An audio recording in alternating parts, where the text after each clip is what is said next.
Attention, good morning to all. प्यारे बच्चों, आप सबका एक बार फिर से एनएससी की इस क्लास में हार्दिक अभिनंदन है। आज के इस लेक्चर में आप बहुत कुछ सीखने जा रहे हैं। बहुत इंपॉर्टेंट शॉर्ट क्वेश्चंस और बहुत सारे ऑब्जेक्टिव्स के टिप्स बताए जाएंगे। आपसे बच्चों रिक्वेस्ट है, आप चैनल को सब्सक्राइब और वीडियो को लाइक करना ना भूलें, साथ में शेयर भी कर दें ताकि दूसरे भी इससे फायदे उठाएं। तो सवाल मैंने पहले ही बोर्ड पर लिख दिया है। किसी बिंदुवत आवेश के कारण, बिंदुवत मतलब होता है बहुत छोटा। बिंदु क्या होता है? बहुत छोटा था। पॉइंट बोलते हैं इंग्लिश में, जस्ट लाइक पॉइंट चार्ज हो। किसी बिंदु पर, वो बिंदु कहीं पे भी हो सकता है, इलेक्ट्रिक फील्ड के किसी पॉइंट पे हो सकता है। विद्युत तीव्रता का व्यंजक प्राप्त करें। और यही क्वेश्चन थोड़ा ट्विस्ट करेगा आपको। कभी आपको पूछेगा कि किसी बिंदुवत आवेश के कारण सिद्ध करें कि विद्युत तीव्रता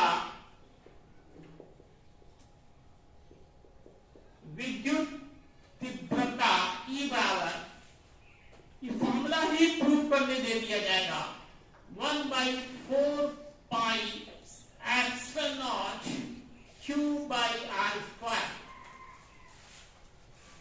तो आइए बच्चों, हम लोग इसको सिद्ध करना सीखते हैं। इसका प्रूफ देखते हैं। प्रूफ क्या कर रहा है? कोई पॉइंट है, बिंदुवत आवेश, हम लोग छोटा सा आवेश मान लेंगे। मान लीजिए आप एक छोटा सा आवेश है, Q है। इस पॉइंट का नाम दे दीजिए आप। अब इससे R दूरी पर, है ना, R दूरी, फॉर्मूला देखिए, R दूरी होता है हमारा, ये आपको खुद से मान लेना पड़ेगा। इस चार्ज के इलेक्ट्रिक फील्ड में ही R दूरी पर कोई एक पॉइंट मान लो यहां P है। P प्रकार विद्युत तीव्रता का व्यंजक निकालिए, E का सूत्र प्राप्त कीजिए। विद्युत तीव्रता का व्यंजक प्राप्त करें। बच्चों आप याद करें, विद्युत तीव्रता क्या होता है? +1 टेस्ट चार्ज पे लगने वाला फोर्स। +1 टेस्ट चार्ज पे लगने वाले फोर्स को ही विद्युत तीव्रता कहते हैं। इसलिए यहां पर पहला काम करना होगा, आपको +1 चार्ज रख देना होगा। ये दिमाग में बैठा लो, विद्युत तीव्रता जहां भी निकालनी हो वहां पहला काम हम लोग +1 चार्ज रखेंगे।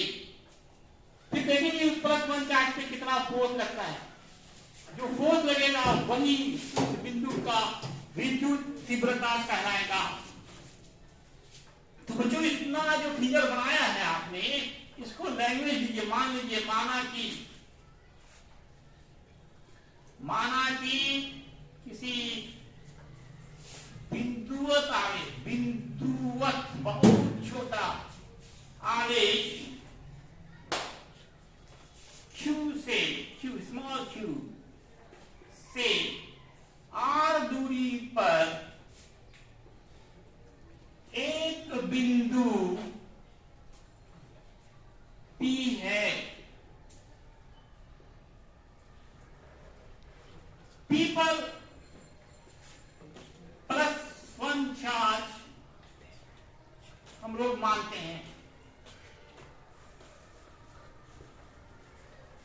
अब हम लोग बल निकालेंगे। +1 चार्ज पर कितना बल लगता है? +1 चार्ज पर लगा बल, ये बल एक्चुअल में स्थिर विद्युत बल होता है। आप यहाँ लिख सकते हैं स्थिर विद्युत बल, जो पिछले चैप्टर में कूलम्ब के नियम में हम लोगों ने पढ़ा था। इलेक्ट्रोस्टैटिक फोर्स का फॉर्मूला, स्थिर विद्युत बल का formula 1/4 pi epsilon not Q1 Q2/r²। इस मामले में ये हमारा 4 पाई एप्सिलॉन नॉट कांस्टेंट है। ये Q1 हमारा Q हो जाएगा और Q2 हमारा 1 हो जाएगा। Q1 हो गया Q, Q2 हो गया 1, बीच की दूरी R, F निकल गया 1/4 4 pi epsilon not q by r square. ये हमारा फोर्स निकल गया। निकालना है ई, एफ नहीं ई चाहिए, ई से विद्युत तीव्रता होता है। आप याद करो इसका फॉर्मूला मैंने आपको पढ़ाया था, विद्युत तीव्रता का फॉर्मूला, विद्युत तीव्रता इसको ई से सूचित करते हैं। इसका फॉर्मूला हम लोग पढ़े F by Q, F by Q, F निकाल चुके हैं आप, 1/4 पाई एप्सिलॉन नॉट। रुकिए बच्चों आप एफ निकाल चुके हो और आपको निकालना है विद्युत तीव्रता, ई निकालनी है, ई। आप याद करो विद्युत तीव्रता का फॉर्मूला हमने पढ़ाया है आपको पिछले लेक्चर में, देख सकते हैं जिनका ये पढ़ा नहीं है, मैंने दो लेक्चर से पहले इस पे अपलोड किया है। आप YouTube पे जाएंगे physics class by doctor Hamid sir, वहां पे आप देख लें ये लेक्चर डाला गया, ये फॉर्मूला कहां से आया करके दिखाया जाएगा। एफ का मान अभी आपने निकाला उसको पुट कीजिए। एफ का मान इलेक्ट्रोस्टैटिक फोर्स अभी जो निकाला हम लोग, +1 चार्ज पे लगने वाला फोर्स, ये फोर्स किस पे लग रहा था, +1 चार्ज पे, क्यू की जगह +1 डाल देंगे। इस तरह से बड़ी आसानी से 4 से 5 लाइन में हमारा आंसर आ गया। इससे आसान कुछ नहीं हो सकता है। बड़ा इंपॉर्टेंट फॉर्मूला, बड़ा काम का फॉर्मूला है विद्युत तीव्रता का फॉर्मूला, यानी ये प्रूफ। फिर से पार्ट समझ लिया जाए। क्वेश्चन कह रहा है कोई पॉइंट चार्ज है, हम लोग मान लिया क्यू एक पॉइंट चार्ज है, उससे आर दूरी पर कोई बिंदु है पी, वहां पे कह रहा है विद्युत तीव्रता निकालिए। हम लोग पहला काम करेंगे, याद रखें जहां भी विद्युत तीव्रता निकालनी हो वहां +1 चार्ज रख देंगे।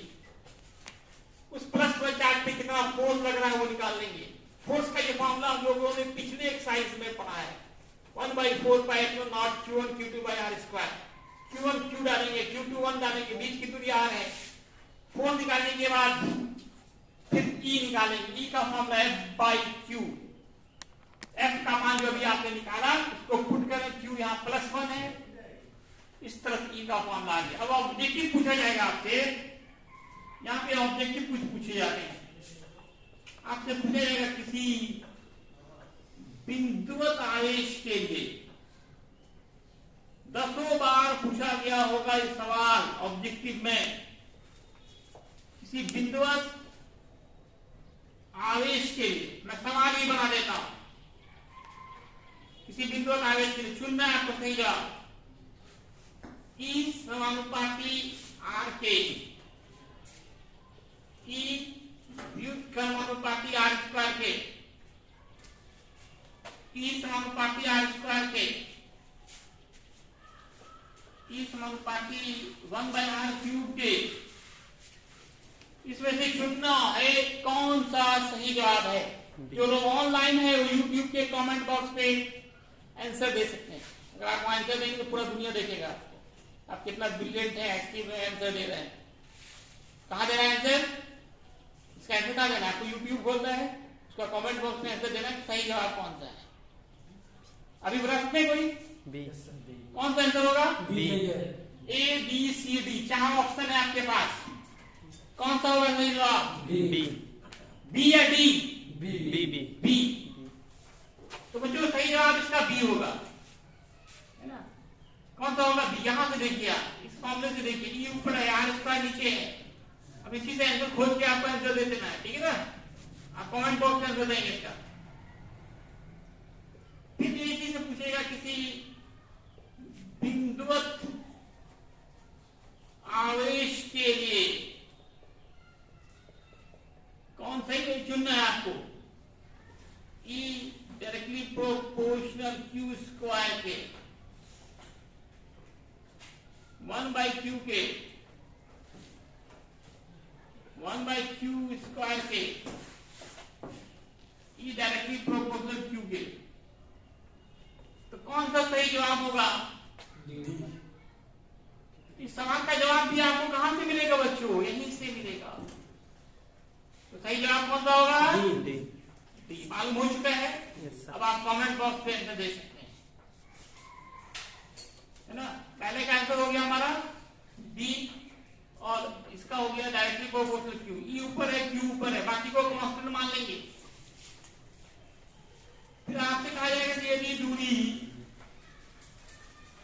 दूरी दो गुनी हो जाए, यदि दूरी किसी विद्युत आवेश से,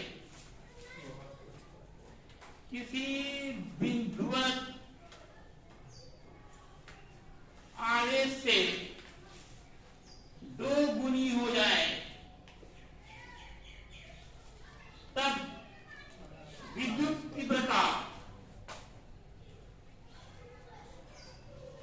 ऑप्शन देखिए आ रहा है आपकी स्क्रीन पर, आपको आंसर देना है।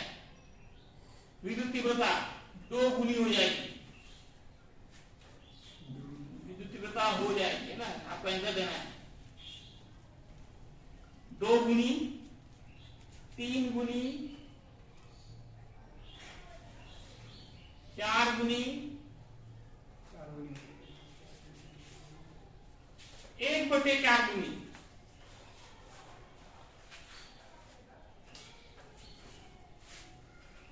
सही जवाब कौन सा होगा बच्चों?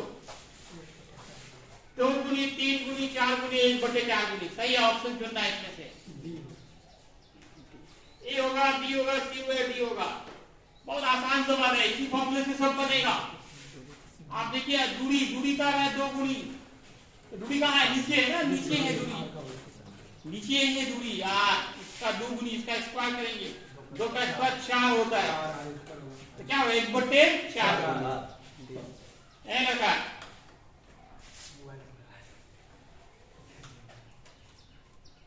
तो सही जवाब होगा 1/4।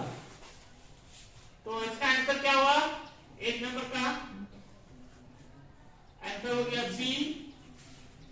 2 नंबर सवाल का आंसर हो गया कौन सा बच्चों? डी।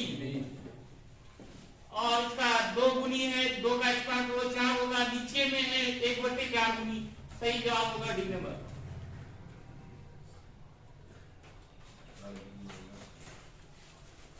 कहीं कोई प्रॉब्लम हो, कोई डाउट हो, तो दोस्तों आप YouTube के कमेंट बॉक्स में अपना डाउट लिख सकते हैं, मैं जरूर आपको उसका आंसर दूंगा। ठीक है, आज इतना ही है। धन्यवाद।